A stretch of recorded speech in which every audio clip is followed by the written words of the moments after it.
Okay, good afternoon. Welcome to Superfest 2022, or ARRL Central Convention. I want to thank everyone that's been here throughout the day for our forums and everything. This is going to be a very nice one. This is a nice forum about the ARRL. Some questions and answers coming up later, so I think it's going to be a lot of fun here to have fun with this. So with that, I want to introduce our director, Carl. Thank you, Dave. I'm Carl Luetzelschwab. Everybody practice that. Luetzelschwab. Thank you. K9LA, K9 Lima Alpha, although sometimes I go by Kaleidoscope 9, Liechtenstein, Afghanistan, but that doesn't seem to work as good. Okay, forget that. I'm from Fort Wayne, Indiana. My wife's AE9YL. She's still teaching, and she likes to do activities with youths in Indiana. And we do have the Wisconsin Youth Coordinator here, K9ZN. So maybe if you got any questions about that, I'm sure we can get him to answer some. Yeah, he nodded yes. That's good. Let me introduce who's up here in the front row. Vice Director, why don't you stand up, Brent? N9BA from Greenfield, yeah, right, Indiana. He's been Vice Director for about a year. And his job is to take over in case I fall over as director, right? Okay. Now, I've been a director for 1 year. When Kermit, W9XA, retired, I took over. I moved up for him. So, and I was a vice director for 5 years, so I got a pretty good picture of what goes on. We'll start here with the Illinois section manager, Thom. He'll be able to answer any general questions. Specifically Illinois would be great, but since we're in Wisconsin, somebody else is going to get all those questions. And that person is Jason, KC9FXE. Yep. Yay, all right, that's good. He took over from Patrick, KA1RB, who retired. And you've been a section manager for 10 minutes. Oh, okay. Oh, man. 3 months. We got a comedian in the crowd here. The Indiana section manager is Bob, AK9R. And we got the whole division here today, and that's good. And I'm glad everybody came to the forum and also to the Superfest. We also have Robert, W9DSR. He's the section emergency coordinator for Illinois. Yay. So if there are any good EC questions, MCOM questions, hopefully Bob can answer them. When we find Bob, he'll try and answer them. So we got a good group here today. And the last time I was here, I think it was 3 years ago, 2 years ago? 3 years ago, one of our revolving CEOs was here, Howard Mickle. He took over for Tom Gallagher. Oh, that's a long story. But now we have David Minster, NA2AA. He's our CEO. He's actually been the CEO for over a year. Oh, my gosh. And it looks like he's going to be here for at least another year, so that's great. Having continuity in the upper level management is really important, and I hope this is a good sign. What's been going on at the league? Well, one of the big issues that is really frustrating is working with the FCC nowadays. Of course, the COVID really hit them. They went home, and they're starting kind of to come back. We have a number of proposals into the FCC, and they've been sitting for several years now. One is changing the rules from to a bandwidth. Another one is technician enhancement to give them access to 80 segments of 80, 40, and 15 meters. So there's a couple others, and it's really frustrating. The bandwidth one is we have to request a bandwidth exception anytime there's a hurricane.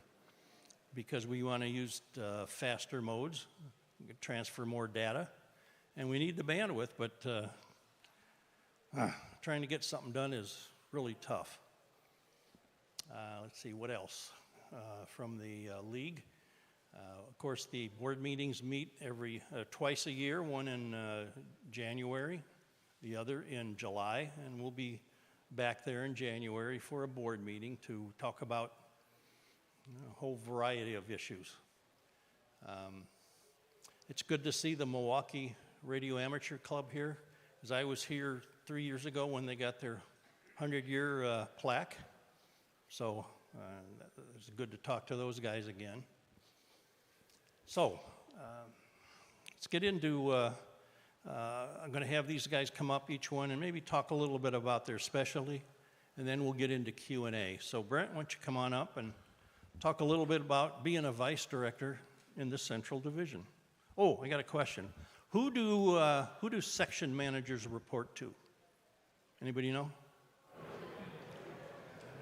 No, a lot of people think they report to directors. They don't. They report to headquarters. So these guys don't have to listen to me. That's the way it goes. And they don't, in fact. Yeah, and they don't. So, yeah. So here's Brent. He's the vice director. Of course, the Central Division is Indiana, Illinois, Wisconsin. So he's quite new to the job, but he was the Indiana section manager 2016 to 2018. So he kind of knows the ropes. Thank you, Carl. Well, good afternoon, everyone. Yeah, that was a little weak, wasn't it? Yeah. Let's try it again. Yeah. Oh, now we got a loud one. Thanks for coming out to the forum. A little bit about myself. I live in central Indiana, just a little east of Indianapolis. So it was a wonderful drive up here through Chicago. I love driving through Chicago. I should make a habit out of it. Not really.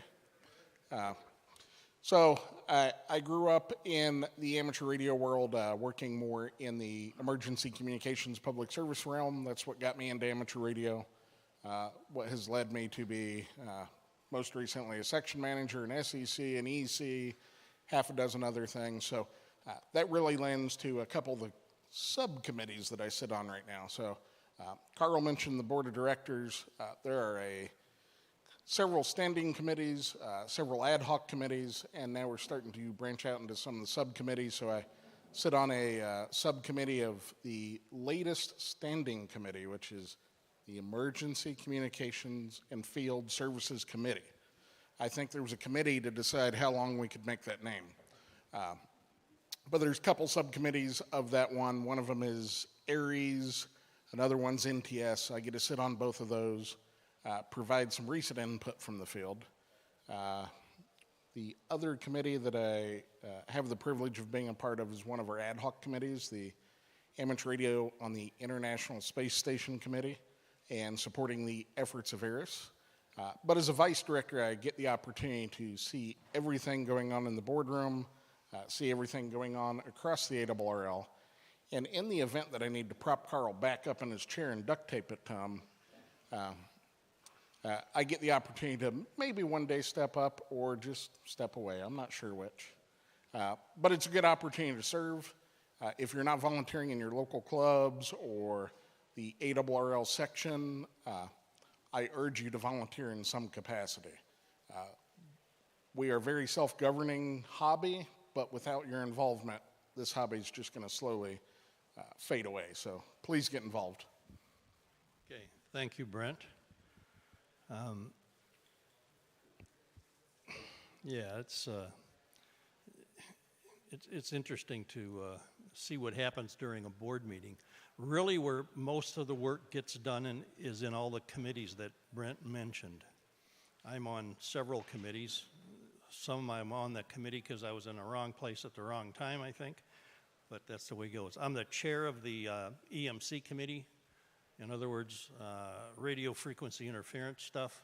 I'm on the historical committee to make sure we have a good documentation of the history of the ARRL and the history of amateur radio, and several others too.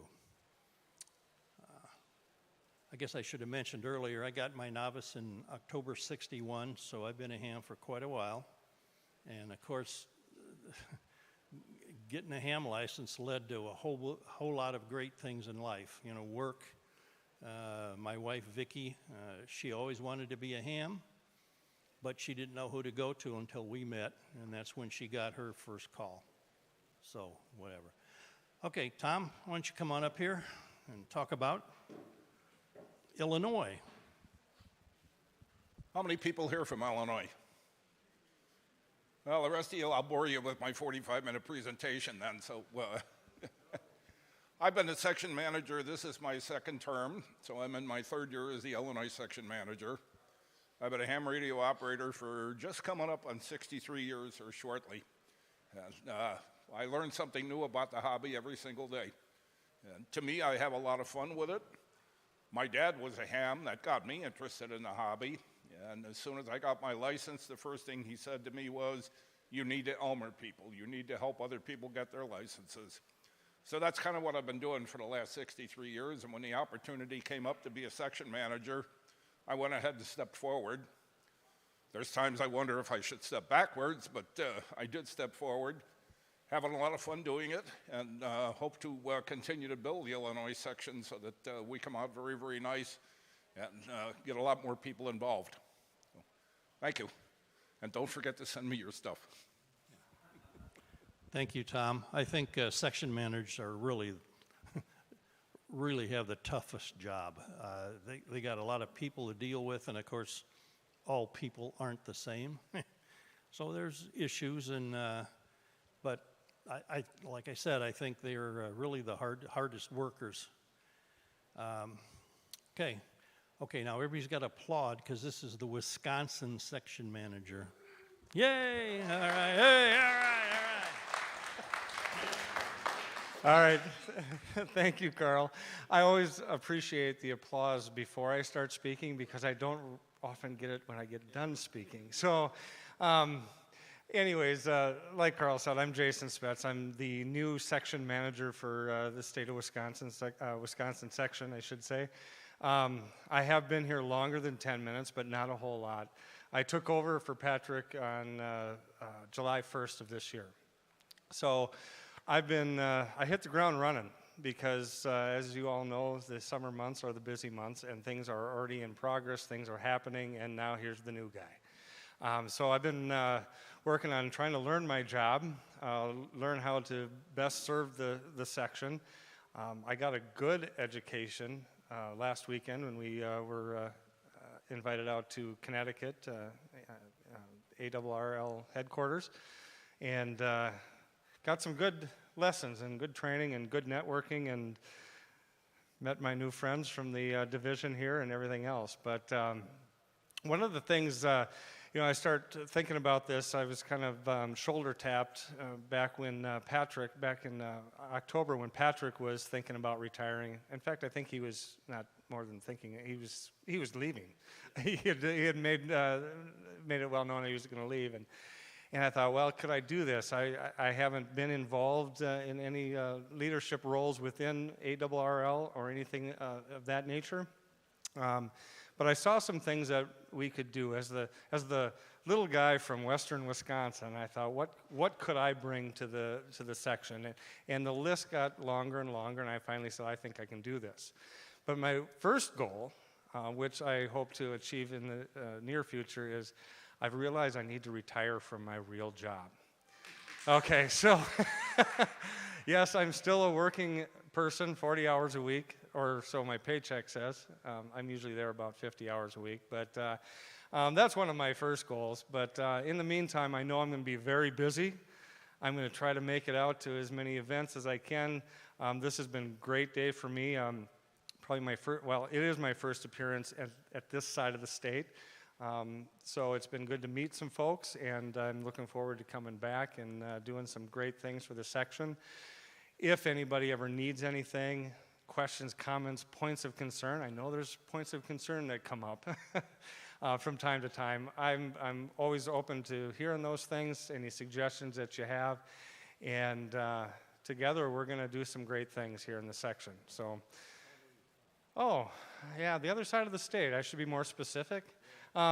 Menominee, me no money. So I'm Dunn County, Wisconsin. Just get on I-94 and just keep going for 4 hours, and you'll find me. But we have some fun over there.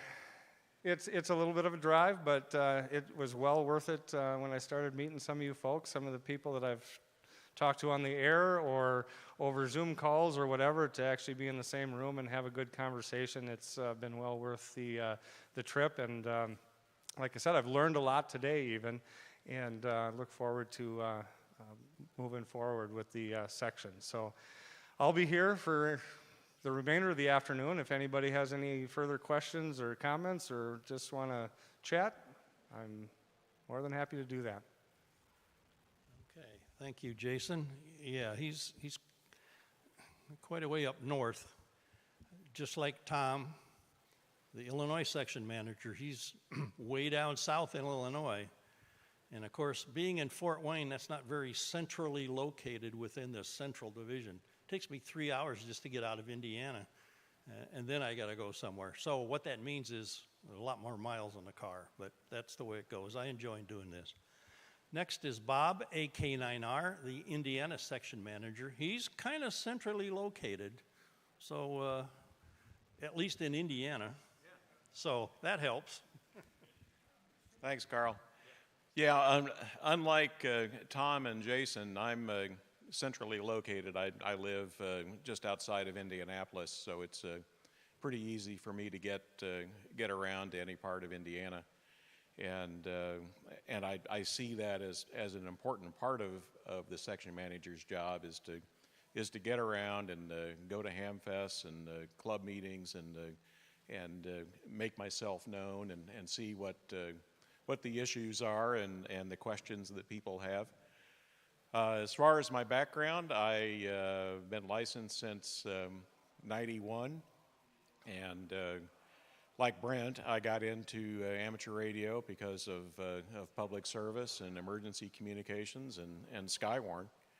I've been a RACES radio officer for my county, and outside of auxiliary communications, I've been a club secretary, club webmaster, dabbled a little bit in contesting. During the ARRL Centennial in 2014, I figured out that yes, I can do RIDI, and I was able to make some contacts with the W1AW portable stations during that year using RIDI, and found that I think this is a pretty neat mode. So I've done some RIDI contests as well as some sideband contests. Chased a little DX. Haven't quite gotten to the DXCC, but I think I need 3 more countries to get DXCC, but we'll keep working on that. Like Jason, I'm new in the job as section manager. Just started in this role July 1st. Learning a lot, figuring out a lot of the administrative things to being section manager that we have to keep up with, and seems like for the first few weeks, every day something else would come up, like, how do I do this? How do I do that? You know, I think I'm supposed to be responsible for this, but how do I do it? So it's been a real learning experience. All 3 of us were in Hartford, Connecticut this past weekend for a section manager workshop.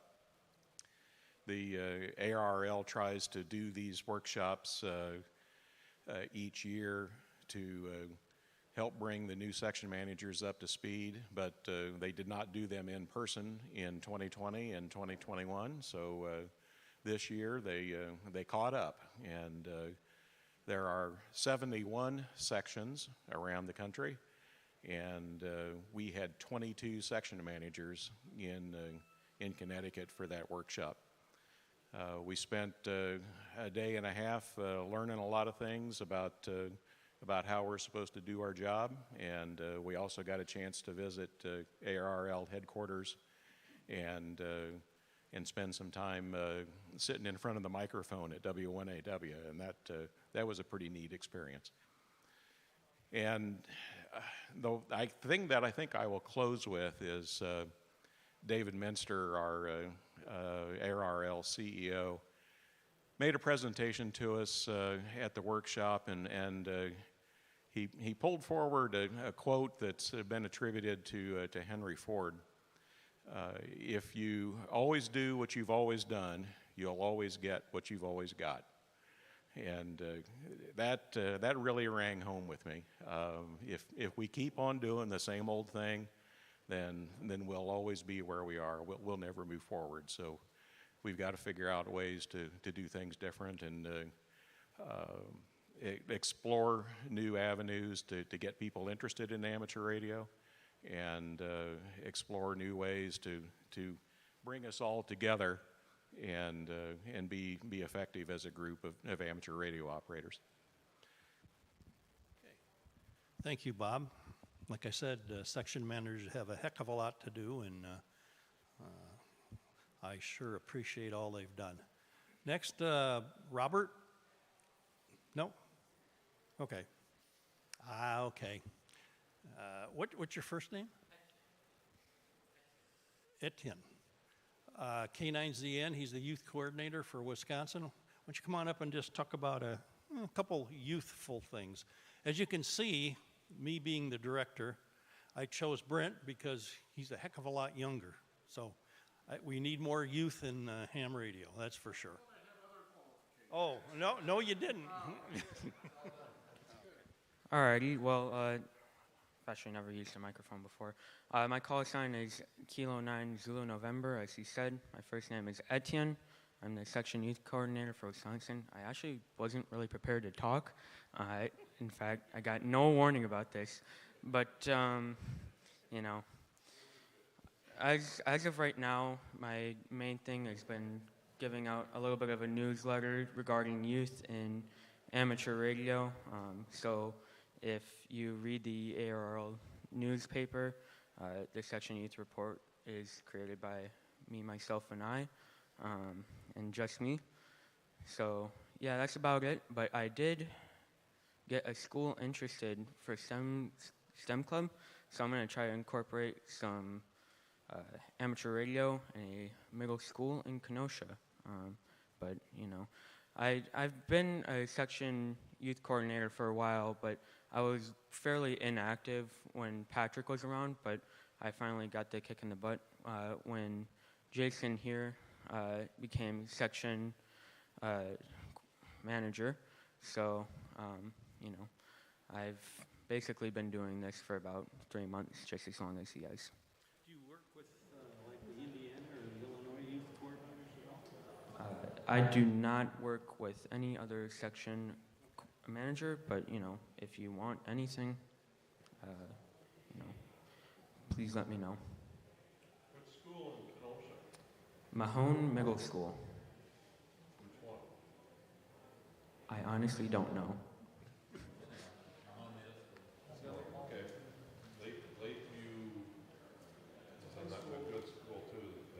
Yeah, I should talk to you. Alrighty. Thank you. Yeah. And we do need to get more youth in the amateur radio. My wife and I were at Oshkosh this year, and of course they have Kid Venture to try and get youth because they see the same problem, getting youth into aviation to keep it going as a hobby, I guess you'd call it. And we need more youth to keep amateur radio going. Yes. 14. 14. Keep writing and maybe talk to the other section managers and talk to the other youth coordinators. Maybe get some ideas and see what happens. Okay. Some other news from headquarters. We continue to work on the HOA, Homeowners Association issues. It's a tough because they have a big lobby with lots of money, ARRL does not have lots of money to use on lobbyists, but we're trying to work with people in Congress who believe in amateur radio and the fact that we should be allowed to put up reasonable antennas. There's nothing positive to report, but it's still being worked on. What else? Okay, I guess maybe I'll just open it up for questions now. You can ask either the section managers, the vice director, me, or Robert, the SEC, or even our great youth coordinator. So any questions about ARRL stuff? Boy, thanks for all that you guys do. It's, every organization, the volunteers, it's always a small number of guys doing all the work, and it's appreciated. You mentioned new tech privileges. Are these going to be phone on 40 and 80? Is that what you're Yes, thinking? you will have a small segment on 80, 75 meters, 40 meters, and 15 meters. And of course, that in conjunction with solar cycle 25 going up, some tech privileges on 15 are going to be very interesting for them. How many techs are here today? Okay. Yeah, right. Brent's got an extra license, but he's only a tech. I'm going to have to ask him about that. Right. How many generals are here? Okay, and extras? Oh my gosh, that's great. But of course, if you can get on HF, I think you'll find a lot more things to do than VHF, UHF. Now, nothing against that, but it just opens up a whole new world. Thank you for your comments. When I moved up from vice director to director, I got a 200% pay increase. Yeah, I went up to 200% times zero. Yeah, wow, okay. Any other questions about the ARRL or what we're doing, or? Yes, sir. I got a question. He sounds QRO. Hi, Carl. John W9JN, life member since Okay. 64 and all that. Wow. Anyway, 6 meters is my main band. Yep. I do other bands, and so on like that, but mostly 6 VHF. But what I've been seeing, and I've kind of not 100% happy about FT8 or digital all the time. Yep. And I see, for example, years ago on 6 meters, an example from 50 to 5150, the band was loaded. Now, even during a contest, now it's not good. When I talked to Kermit and I talked to Bart JJ about this, they said there was some things in the works to get maybe a separate contest, if you will, for the sideband CW, and then maybe something for the digital type thing. Right. Or different point advantages. Can Yes. you elaborate more, Carl? Yes, the June VHF contest, I believe, had separate categories for sideband CW people. So they weren't scored with all the people on FT8. There's been some talk about point differential to try and get the sideband and CW activity up. I'm sure the Programs and Services Committee will discuss that at the January board meeting, but they have I think in October they have a PSC meeting, Programs and Services Committee meeting by itself via Zoom, and it's possible we'll talk about that. Has anybody ever seen the club log charts on activity by modes? What they do is every week they take the QSOs that are reported to them, which is a huge number, and break it down into the various modes. FT8 leads the pack. FT8 leads both sideband, CW, and all the other modes combined. So FT8 is taking over the world here. And it's frustrating, at least I'm sure you can verify that, John, to go listen on 6 meters. You can hear the FT8 signals. Well, you should be able to hear you can hear with your ears, that is. you should be able to hear that sideband in CW, especially CW, but there's nobody there. So, yeah, that is something that is being talked about and at least addressed in a little manner at the moment. Okay. Hold on. Got a comment from... Oh, okay. I missed the first part. I hope you didn't cover it. Is there anything new in Logbook of the World? No, it's in a maintenance mode. That's all it is. Several months ago, we hired a director of IT, director of information technology. He's got two major jobs. One is do something with the website, which is, well, if you've ever gone to the website recently, you might come away frustrated. So that's something that needs to be done, and then logbook needs to be done over. Now, there's no plan for that yet, you know, because he's only been there a couple months, but I'm sure he's looking at it, and of course this is going to cost money, so that's another issue. But we recognize that Logbook of the World and the website do need some attention before one of them crashes, and that's going to really be a problem. A few minutes. Okay, here's W9DSR, Section Emergency Coordinator for Illinois. He wants to talk for a few minutes. So can you set the timer? Oh, okay. So in 1964, roughly, WN5 PSH went on the air. And a year later, it became Washington, and 5 presidents slept here, and my dad did not even crack a smile. Sorry. So it's been a while, but I have questions for you. I don't need to bag about me. I want to ask about you. And there aren't any other SECs in here, so I'll take it back to them. How many people are members of ARRL in this room? Goodly number, goodly number. How many people have ever operated WinLink in this room? Just about the same. Very good, very good. How many of you are truly active in ARRL? Starting to dwindle a little bit, not too bad. I know that Wisconsin's got a really good, and all of you are Wisconsin, right? Oh yeah, okay. That's why I didn't really want to get up here too much. So, those Illinois people, you know, go back to Chicago. So here's my series of questions that'll last 2 more minutes. So do you believe that ARRL is fulfilling its program mission? Okay. The honest, there it is. It was a trick question.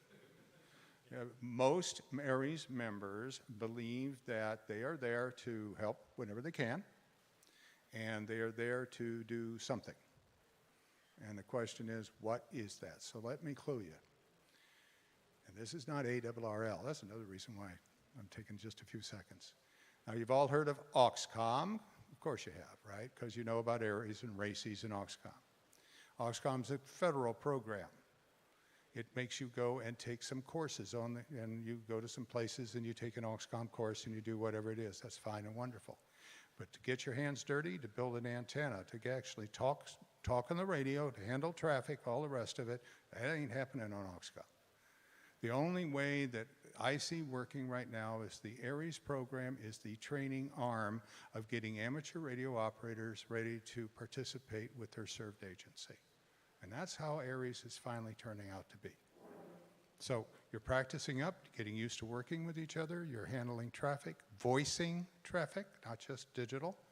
You're actually realizing who it is on the other end you're talking to by the sound of their voice and what they're saying. And this is what ARRL does. As a program, it needs to find a new balance and it needs a better mission statement. I'm here to tell you that, and it's going to happen. Have any of you actually heard Josh Johnson speak? All right, he's the new, whatever he is. What's the title now? Director of Emergency Management, or Emergency Management Director, something like that. They hand out titles. So Josh is down to earth from Arkansas. He seems to have a pretty good idea where we're going. So that's my point. Just wanted to get a real good sense. It really wasn't what what I thought it would ever be. And when I talk to Kyle and other folks, we'll talk some more about it. I really believe that there are no mile-high copper screen border between Wisconsin, Illinois, and and Indiana. We can actually talk to each other. We need to start standardizing. We need to work in each other's sandbox a little bit on communications exercises. And that's our word from our sponsor. Any questions about ARRS or emergency communications? Sir. Any development of the ARRS Connect? Is that going to come back? The camera's still on. The camera's, no, I didn't want it on. You know, put your hand in front of it. I was going to do the old, I don't know how many of you ever saw that comedy program. So, no. ARRS Connect is gone away, and there are new attempts at documenting at the EC level, the DEC level, the SEC level activities, and they are automated, and they are coming. And ultimately, they will be the only way to do the work, but it's another year or so. So it's not that. But ARRS Connect had again, almost to me, I speak for myself, ARRS Connect was a question looking for an answer. What we really needed to do is go back to the field and say, let's try to find an easy way to document what we did, how we're doing it, and how well we can do it again. That's what we need to do, and that's what we should do. So, no, there won't. ARRS Connect is gone. There'll be something else. And it'll work because there's new commitment. I spent time with Minster one really raucous evening with a certain fellow who picked up the tab. Folks, he is really interested in making amateur go into the 22nd century. He's really good to go. So he's going to try to make all this work. It'll happen. Other questions? Before we get off the emergency comm subject, how many are aware that there's an area-wide SET coming up?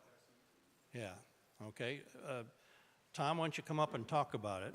It's been held before, and I think it's going to be a little bit bigger this year. We hope so. We hope so, okay. What we tried to do here last year was to combine the states. I live in southern Illinois, about 40 miles north of Paducah, Kentucky, and we live in an earthquake-prone area down there. And one of the things I said was that if we ever have an earthquake, we are going to need help from all over. So last year we tried to get it started. We had a little bit of success with it. But this year I've already talked to my counterparts in Indiana and Wisconsin, Tennessee. A gentleman from Kentucky, the section manager down there, has resigned. But I talked with him the other day, and he said, absolutely count us in one way or another. So at some point this year, you're going to hear an awful lot about us talking about having a multi-state SET exercise. And we need the maximum amount of participation from everybody. We're going to be passing traffic back and forth to each other, trying to make it as real as what it will be if we ever get hit by I shouldn't say if we ever, when we get hit by the earthquake. Because we all know living down there that it's just a matter of time until we have it.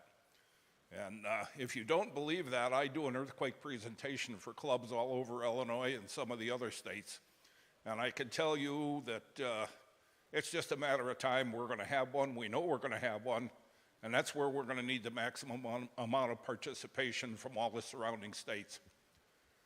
We live in an area that the topography is entirely different than what it is in California. Our ground is much, much harder than what California is, what Alaska is, everything else. So when we get it, it's going to cause a massive amount of destruction. We're not going to be able to get rail transportation, aircraft, forget about the roads. If you're familiar with the southern Illinois area, you know we have the confluence of the Mississippi and the Ohio. We aren't going to have bridges. So we're going to have to depend upon an awful lot of other people to take and help us out. So I encourage you to work with my colleagues up here and help us make it a good set exercise with multi-states. Question? Yes? Yes, ma'am. So in this exercise, what do you expect us to do? We want to be able to handle traffic going back and forth, so we'll generate some traffic. And for example, here this past year, as I said, I live in southern Illinois, 40 miles north of Paducah, Kentucky. By simplex, we passed traffic all the way up the state to northern Illinois, almost to the Wisconsin state line, and we did that in 15 minutes using simplex. We aren't going to have repeaters down there. We aren't going to have electricity. We're not going to have water. We're not going to have any of it. So we're going to rely on you to help us pass that traffic. Does that answer it? You're kind of... I'm not sure I have enough ham radio vocabulary to know what the heck you're talking about. If you don't have roads, how are you going to have traffic? If we don't have what? If roads. You said the roads and bridges and trains are going to be out. What traffic? I'm talking communications traffic. You're talking about passing messages? Messages, yes, ma'am. Yes, sir. When are you thinking this SET? We have just come back from a meeting, and we're trying to put together a time that the three of us can meet to kick things off. And we'll have more information once we decide exactly how many people we can get to participate with our SECs and people throughout the states.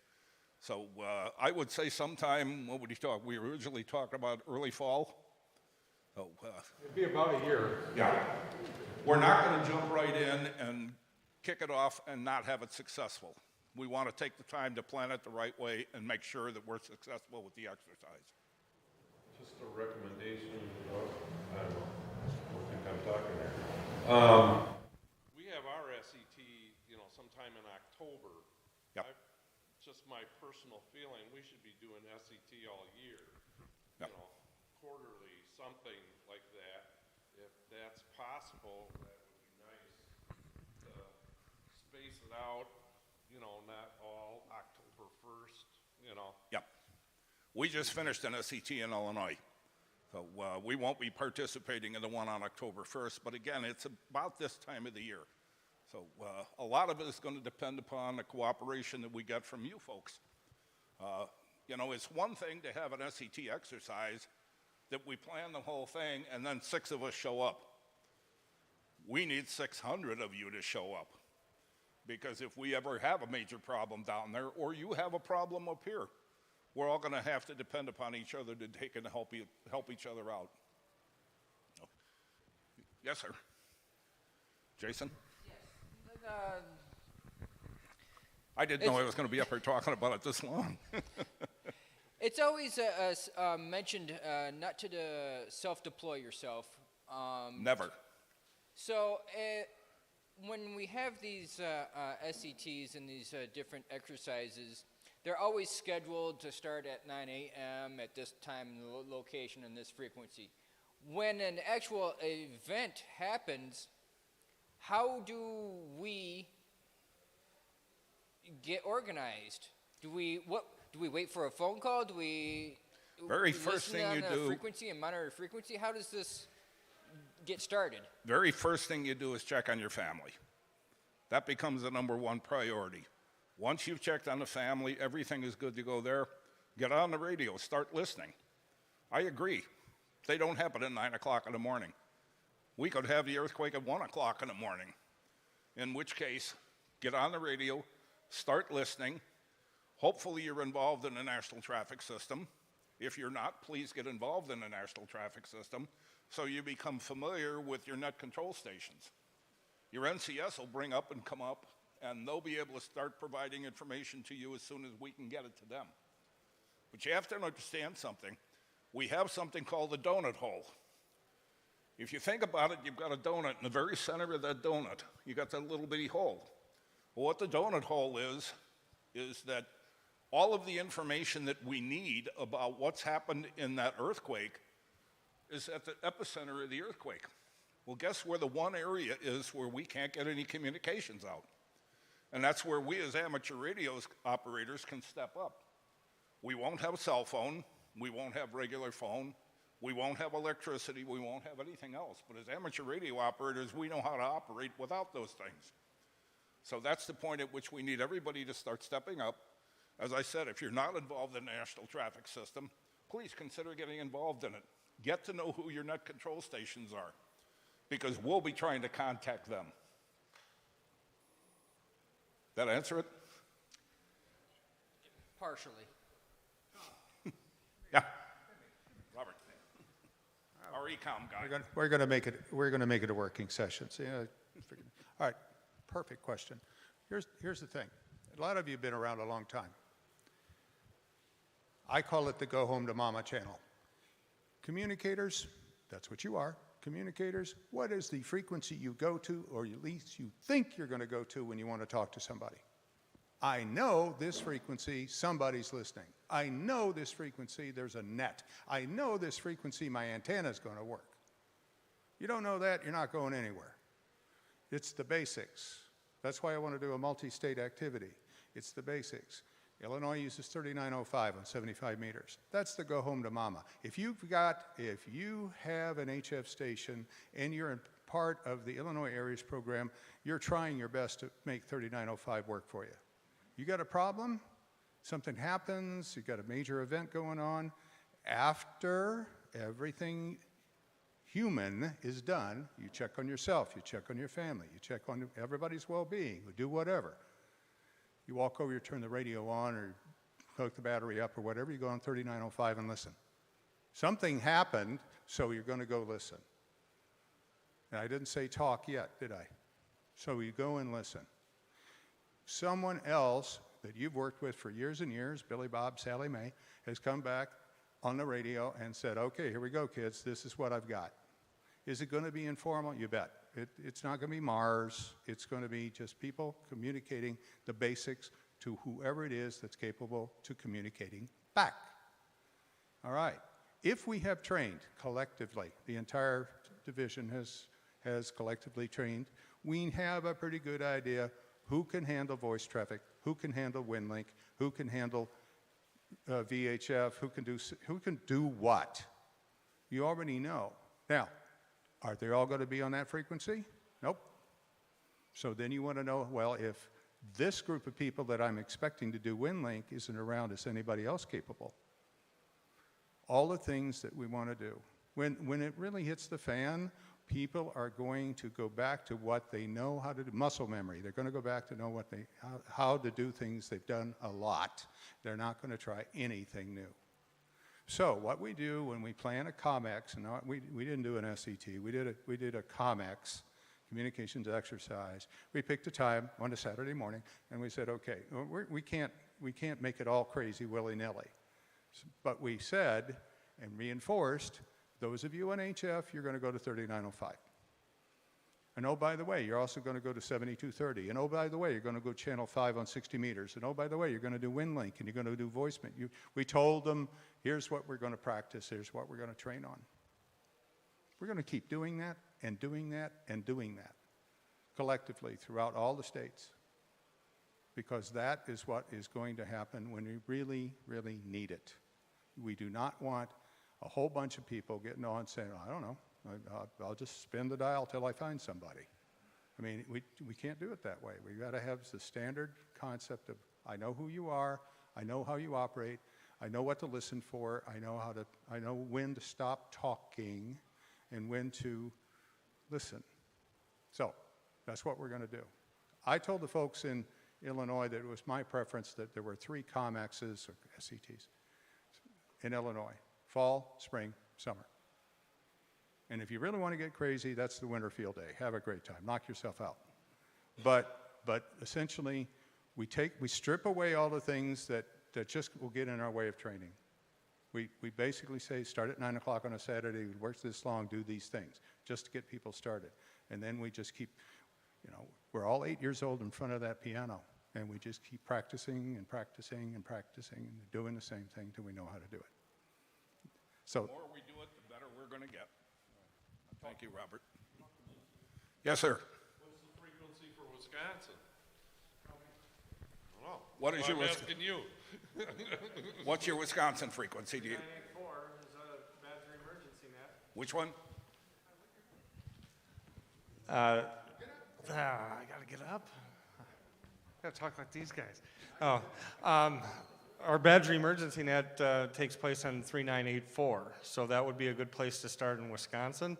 And if you're going to be participating in the SET next weekend, That's where you're going to find the traffic being assisted by the traffic handlers on the Badger Emergency Net. So that'll be open for our SET from 9 to 11 and longer if needed. So that's a good start with our section.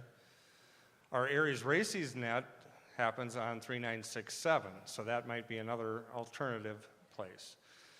And if you're on digital, you're on 3592. And we don't expect to have much digital coming out. You can do digital without infrastructure. And phone, probably. So, and you know, back to Jason's question, we've got some plans in place in our section of how we disseminate information down to each area through our SEC, our DECs, and our ECs. And so hopefully, if there is an emergency or some sort of activation, we've set up I should say we, because I wasn't involved with it, but our section has a WinLink mailbox that these leadership folks can go in there and get a message, bring it back, and then hopefully each district or each section of the state would have their ways of disseminating that information to the areas that they need to. So that's kind of the plan, but again, like my colleagues have said, this doesn't happen the day the emergency takes place. That's why we need to train. We need to train at the local level, we need to train at the state level, and now in a district level, so that we can communicate and do this flawlessly as possible, and know what we're doing prior to the emergency happening. So that's the idea. Indiana frequencies are where? Bob? I got to think for a second. 3,900 on sideband. There's one piece to all of this that I did not hear mentioned. At the local level, the local ARRS leader is the emergency coordinator, sorry. And in Indiana, I don't know about Illinois and Wisconsin, but in Indiana, most of the ECs have an ARRS emergency communications plan that's a written document that describes how they're going to respond to an emergency call up, and typically that document includes what frequencies to use. And then you take that up a level to the section level. Indiana has a section ARRS emergency communications plan, and it also describes how the section is going to be activated and what frequencies are going to be used. You know, we're all standing up here spouting out frequencies, but that really doesn't help when the you know what hits the fan and you're trying to figure out what to do. There's a written document, and it describes how we're going to do this and how we're going to communicate what frequencies we're going to use. So my suggestion to you is find out who the ARRS EC is for your county and find out what their plan is, and then take it up from there. You're laughing. That's a very, very common question. I'm thinking more of a logistics standpoint. You know, if in this scenario you're talking about the earthquake, who calls you guys? Do they call the headquarters? Do they call, and then who calls us? And who's the first one to go in and say, oh, there's a bridge out, we need this? Is it the local police? We're going to be looking for whomever we can talk to. Literally, because if you stop and, okay, here we go. All right, it's called the served agency. And here's multiple. here's the thing. All right. True or false? Hands up, yes, true, and hands down, false. The ARRL is a served agency. No, it is not. It is not. The served agency is the actual agency that hits the rubber hits the road, right? They're the one who say, I need somebody to help communicate. I need somebody to coordinate. I need somebody to work with me. Right here, right now. You got it at county level, you got it at state level, you got it at regional level, you got FEMA, you got all that going on. Sir? Well, I guess I got kind of the same question Jason Scott about self-deployment. Indiana ain't going to be talking to anybody to be activating anybody, because they'll be so out of sorts, you know. We haven't ever been activated in Kenosha and Racine. So, Ever self-deployed. Well, there's the question, right. but the question. But that's my point. We're going to be waiting for what? If you're familiar with who your section people are, or if you're familiar who your traffic managers are, these are the people that you're going to be able to talk to and find out exactly what it is you should be doing and what help they need. You don't just arbitrarily slap 3 HTs on, walk in the door and say, hi, I'm here to help you. That isn't going to help you. Right. Well, you won't be going through the door, but here's the thing. Can I, since I've been involved in this here in the state for a while in the past, I was AEC for Waukesha for a number of years. And, you know, we did have a plan, an activation plan at the state level, district level, all that stuff. What I'm hearing since I've been out of it is that's fallen apart. I don't think that it's as activated, that the training's there. I don't think we're promoting ourselves like we should be for Aries. I don't think we're going through that as well as we should be.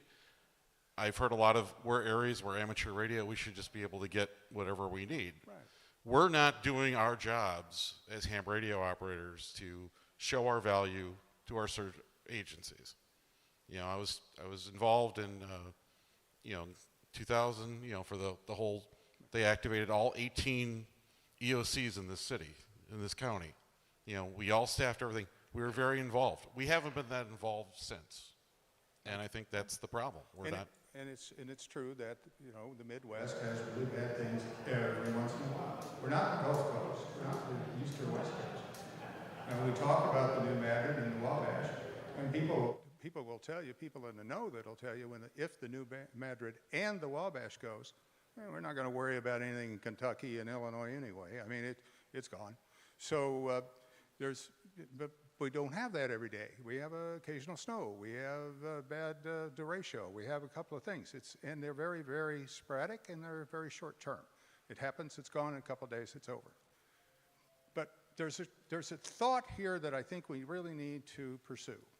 The idea of self-deployment, when you're talking on the federal training OXCOM thing, what Thom has talked about, and you've seen them, there's somebody out there with a bandolier of HTs, and they've got stickers all over the car, and they show up, and here I am to save the day.